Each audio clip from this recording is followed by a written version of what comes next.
With Alan Hanawali Zerbiak. We talked about the offensive masterpiece that the Knicks provided on Monday, Wally, against the Wizards. This one was even better than what they did against the Wizards when they scored 134. They get the 138 points tonight. Road mode kicked in. That's big right. time. That's what it's all about. Josh Hart alluded to it. We got to go into opposing teams' buildings. You're going to be playing against the fans. It's just everyone in your locker room figure out a way to come away with wins. And Jalen Brunson set an incredible tone at the beginning of this game. First quarter, 43 points, just an outstanding performance as a unit to get off to a good start. And give Phoenix credit. They fought. They made some shots to make it close. But, boy, the Knicks 1-2 punch with Karl Anthony Towns and Jalen Brunson. It's pretty good. It's as good as it gets in the NBA. Well, 272 points in 2 games now for this team. 138 tonight, 134 on Monday night. It's the first time since 1988 this team has scored over 130 points in back-to-back games. So this offense is clicking. Another 30 assist performance as well. First time they've gone 3 straight games with 30 assists since 1994-95 season. So there's a lot of history with this offense for this team. Now, I'm sure Tom Thibodeau is going to talk a little bit about defense in this game as well. They gave up 122, but when your offense is cooking like this offense is, Jalen Brunson gives you 23 in the first half. Karl Anthony Towns gives you 23 in the second half, and the two of them combined to make sure that whatever Phoenix was doing from three-point range wasn't going to affect the end result, which is now another win. And the Knicks now starting to stack the wins that they need to do right now. And like the win against Washington, guys, on Monday, the Knicks got out of the gates in explosive fashion. Yeah. 44 first quarter points, best quarter they've had the entire year, and their first half, 76 points, tied for the best half they've had all year, Wally. 44 points is a lot of points in a quarter. It's incredible. I remember back in the day, that's a good half when you score 44 points. Look at the defense, the activity, and these steals and deflections leading to a lot of easy transition buckets.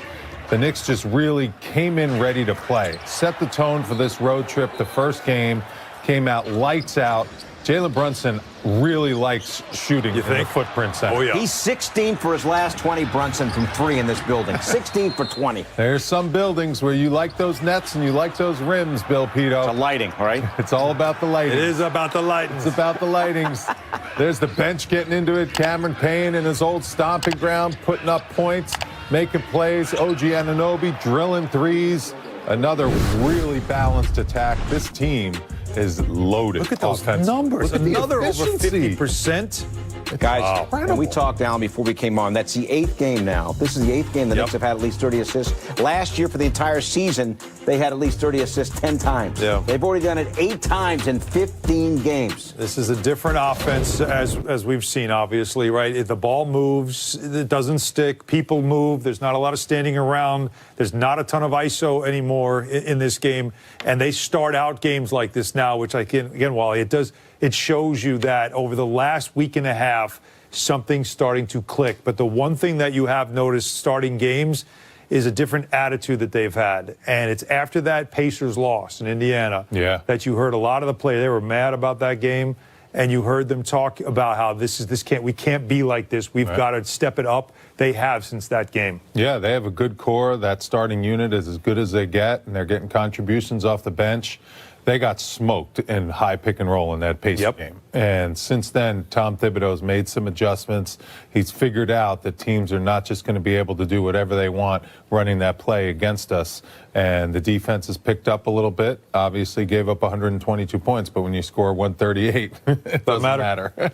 So last December at Phoenix, Brunson went for 50, Allen. 9 of 9 in that game from 3. Yeah. Tonight, same building, 36 points, 7 of 11 from 3. And I said it a moment ago, worth repeating. In his last 2 games in this building, Brunson is 16 for 20 from downtown. Yeah, it must be something about the lighting, the rims, whatever it is in Phoenix. He loves it there because he started out the game the way he ended the game in Phoenix last year. But you know what you like about this is obviously the aggressiveness. First and foremost, why were they guarding him one-on-one? This is when he sees one-on-ones now, it's almost like he feels open, right? Like that. Like he's seeing guys sitting in front of him. And let's not forget, while he opened up the first quarter with a huge quarter, he didn't miss a shot. He had 11 points. He also had 6 assists. So this wasn't a high-scoring Brunson game where he's not passing the ball. He also had another double-digit assist performance. 3rd in a row. So for him, he was a playmaker.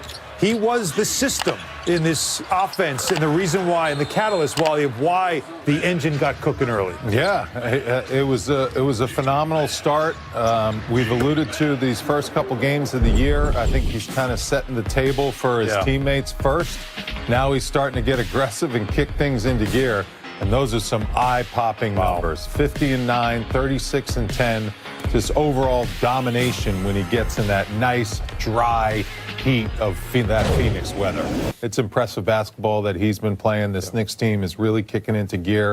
And they're fun to watch, man. Offense is, I mean, it's just a high skill level. People say that the NBA doesn't play any defense. No, I disagree with that. When a guy like Karl Anthony Towns can flick his wrist and shoot 60% basically from the three-point line on a season, there's no defense that can stop that. And the Knicks right now with their personnel, they are so skilled at every position that you can't guard pick and roll because are you going to double Brunson? Leave someone open? No. Everyone else can shoot on that starting lineup. There's no holes in this starting lineup's offensive abilities. And the part of the thing, too, you have to point out is that the Knicks were ready to blow this game open in the third quarter, up 23. Royce O'Neal just went crazy for three. And we're seeing this in the league where there's always, like, that three-point shot is the great equalizer. Teams can make it. They can turn games around. 20-point leads 20 years ago used to be, okay, unlace the sneakers, send the bench in, this game's over. That's not the case anymore. 20-point leads today is what a 10-point lead was years ago. And so they can get a run, get back in and make it 13, make it feel like a lot more uncomfortably close than it should be. They got it down to 11, I believe. And then in 2 seconds, the Knicks were back up by 20. And what did they do? They came out of a timeout, they hit 3 threes, and they were right back up. So the three-point shot is so different in today's game compared to what we were all used to for many years that you can't look at a 20-point lead and think they should be winning this game, run away. No, the game is never over because of the three-point shot. No lead is safe. No lead is safe. All right. When we come back, we'll have the guys at the Wally Wall and Tom Thibodeau's Knicks on a season-best 4-game winning streak and a season-high. Pre-game show we talked about, right? The ball finds energy, right? And we were showing you how with a lot of movement, you can get good ball movement, get assists, get good shots. Josh Hart, well, he's the guy that has so much energy on this team. We're going to show you a couple of plays where his ability to just move without the ball leads to open looks. Constant motion. He's been outstanding, shooting a high percentage from three the last couple games. Here he's setting a little screen. Jalen Brunson rejects it. And Jalen's going to come around here, get the ball over to Mikal Bridges. Keep an eye on Josh Hart, though. He does not stand stagnant. He moves over to the open spot where the defenders can't find him. This is really good ball movement. The defense collapses. Watch this cut from OG Anunoby. He takes a little cut, which draws the defense down. That's what you do when you cut to the basket. You bring defenders with you, kick it out to Josh Hart. Wide open three. Notice 11 on the shot clock. Way too early. Way too early for Josh Hart. See, he's got to start taking shots like this. These are high percentage shots. Don't make it difficult with 5 seconds and under the shot clock. Those are the toughest shots to make. That was a nice little rhythm three that he just absolutely nailed. Yeah, usually for him it comes with 4 seconds or less. He's got the hot potato and he's got to make the shot. But there, a little more time with that 11 seconds, but good movement. And we're going to show it again, this time once again. As people move, a space opens. And Welcome back to HoopZone Sport News, your destination for all things NBA. Today, we're discussing a massive storyline that could reshape the league, Giannis Antetokounmpo potentially joining the New York Knicks. Knicks fans, this might just be the moment you've been waiting for, a legitimate chance to land one of the league's top superstars.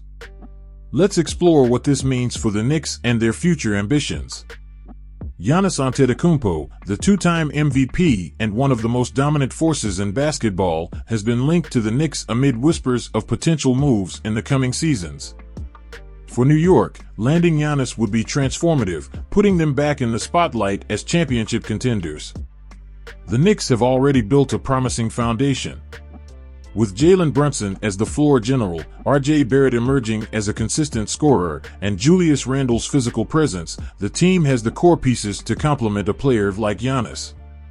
Adding his versatility, defensive dominance, and unmatched ability to attack the basket would elevate the Knicks to an entirely new level. Not to mention, Giannis has hinted in the past about wanting to compete for championships in the right environment. With the Knicks' improved front office, cap space flexibility, and massive market appeal, New York could very well be that destination. Pairing Giannis with Madison Square Garden's electric atmosphere is something basketball fans everywhere would love to see. Furthermore, the Knicks' depth and their defensive mindset under Tom Thibodeau would align well with Giannis' intensity and team-first mentality. With players like Emmanuel Quickley and Mitchell Robinson stepping up, the Knicks have the foundation of a team that could contend for years with Giannis at the helm. The idea of Giannis Antetokounmpo joining the New York Knicks is exciting not just for Knicks fans, but for the league as a whole. It could mark a new era for a storied franchise, one that hasn't seen a championship since 1973. Knicks fans, what do you think? Could Giannis be the missing piece that leads the team to glory? Let us know your thoughts in the comments. Don't forget to like this video and subscribe to HoopZone Sport News for more NBA updates and in-depth analysis.